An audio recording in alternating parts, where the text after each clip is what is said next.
do you think you are, girl? The billionaire's voice cut through the air like thunder. You're fired, right here, right now. But she didn't flinch. She looked him dead in the eye and said calmly, if that's what it takes to save your life, then so be it. The entire boardroom froze. No one dared breathe. No one knew. This young woman had just risked everything, not for power, not for money, but to keep the man she was arguing with alive. The boardroom of Ellington Enterprises, glittered with wealth. Floor-to-ceiling glass walls framed the city skyline.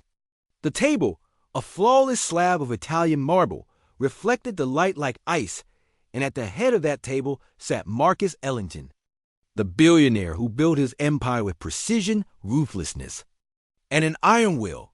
He didn't just demand perfection. He destroyed anything less than it. Every executive in the room sat straight back, afraid to even cough. Then a single voice broke the silence. Mr. Ellington, Layla Carter said, her tone steady, you need to stop. Dozens of heads turned. It was like watching a moth fly straight into a flame.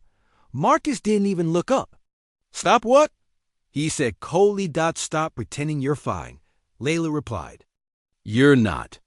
You're pale, sweating, and you've been clutching your chest all morning. The words landed like a slap. The other board members froze, eyes darting between them. Marcus's hand slowly fell from his chest. Excuse me? He said sharply. You think you can diagnose me now? Layla's voice didn't waver. I think you're ignoring the signs of a heart problem. And I think you're too proud to admit it. The billionaire rose to his feet. His chair screeched across the marble. Enough, he barked. You're out of line. You don't talk to me like that. But Layla stepped closer. Her eyes glistened with urgency. You can fire me later, she said.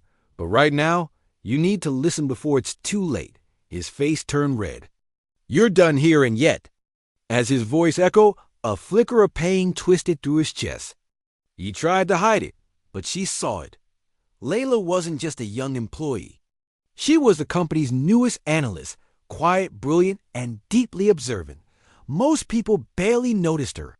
But she noticed everything, and the first time she noticed Marcus, she recognized something familiar. The tightness in his jaw. The way he pressed his hand to his chest when he thought no one was looking. Her father had done the same, right before he died of heart failure. Back then, the doctor said if he'd come in just one day earlier, he would have lived. One day, she wasn't going to lose another man to pride. In the boardroom, Marcus glared at her, his voice shaking with fury.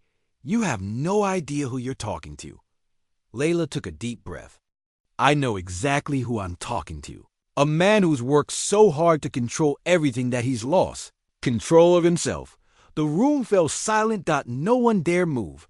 Marcus opened his mouth.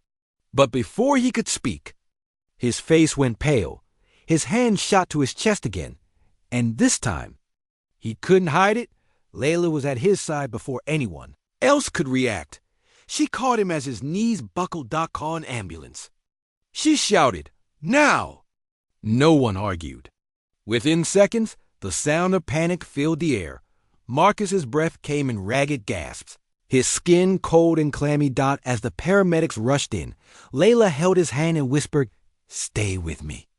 I told you not to ignore it. When Marcus woke up in the hospital, everything was quiet. He blinked, disoriented, until he saw her, sitting by the window, still in her office clothes. Eyes tired but calm. You, he said weakly. You embarrass me. In front of everyone. Layla smiled softly. Better embarrassed than buried, sir. He tried to laugh, but it came out as a sigh. The doctor entered, explaining that Marcus had suffered a near-fatal cardiac event.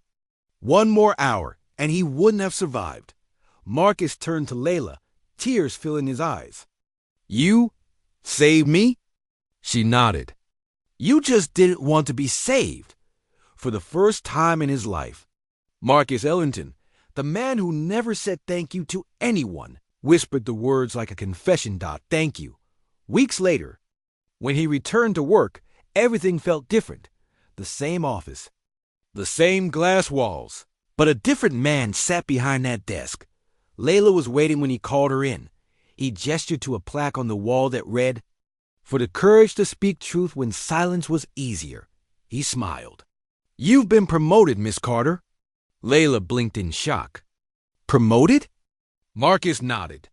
"To my personal health advisor, and maybe my only real friend. From that day on, Marcus changed. He started each meeting with a new rule: people first, profit second. He began funding heart clinics in underserved communities in memory of Layla's father, whom he never met, and every time he looked at her, he was reminded of something he once said in anger: "Who do you think you are?" Now he knew. She was the woman who had the courage to save his life. Even when it meant losing everything, Dot. Sometimes the bravest people are the ones who stand up to power, not to challenge it, but to protect it from itself.